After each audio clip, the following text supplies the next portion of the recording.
This was supposed to be the year the war settled, the year the lines stopped moving, the year pressure eased and control returned.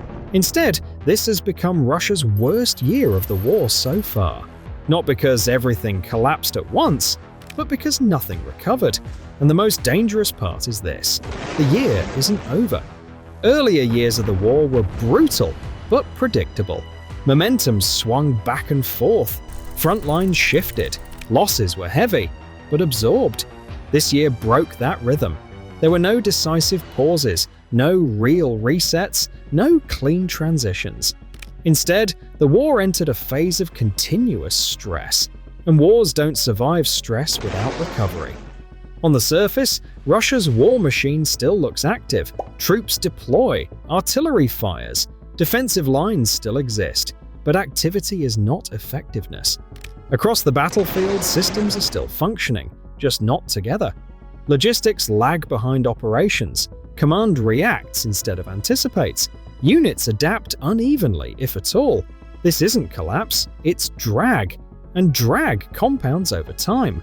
Losses didn't suddenly spike this year. What changed was replacement. Earlier in the war, losses were painful, but recoverable. Units rotated. Experience was preserved. Lessons carried forward. This year, losses linger.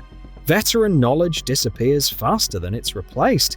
New units arrive without cohesion. Leadership gaps widen. The force still grows on paper, but shrinks in capability. That's how armies weaken without shrinking. Modern war moves faster than hierarchy. And this year, Russia's command structure lost the race. Information arrives late. Orders reflect yesterday's battlefield. Decisions take too long to matter. The war accelerates. Command decelerates. That mismatch doesn't cause instant defeat. It causes persistent failure. And persistent failure erodes confidence at every level. There was no operational pause this year, no true reset, no clean breathing space. Pressure stayed constant. Precision strikes, persistent drone coverage, relentless tempo.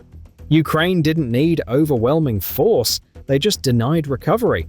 And armies that don't recover don't stabilize, they decline. Morale doesn't collapse suddenly, it thins. This year, rotations slowed, deployments stretched longer, uncertainty deepened. Soldiers didn't know when relief was coming, or if it was coming at all. When belief fades, discipline follows. When discipline weakens, coordination suffers. And once coordination slips, systems fail faster than they can be repaired. Here's the illusion.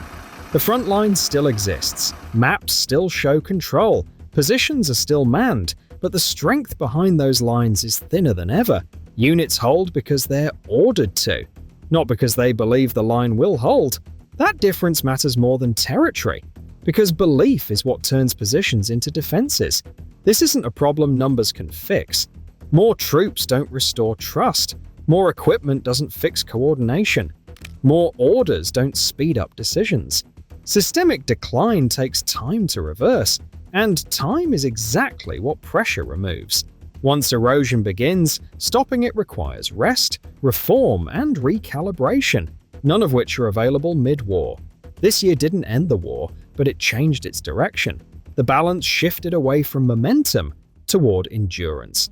And right now, Russia is being forced to fight a war of systems while those systems strain under constant load. This is Russia's worst year of the war so far. Not because everything collapsed, but because nothing recovered. And that's why what comes next could be even worse.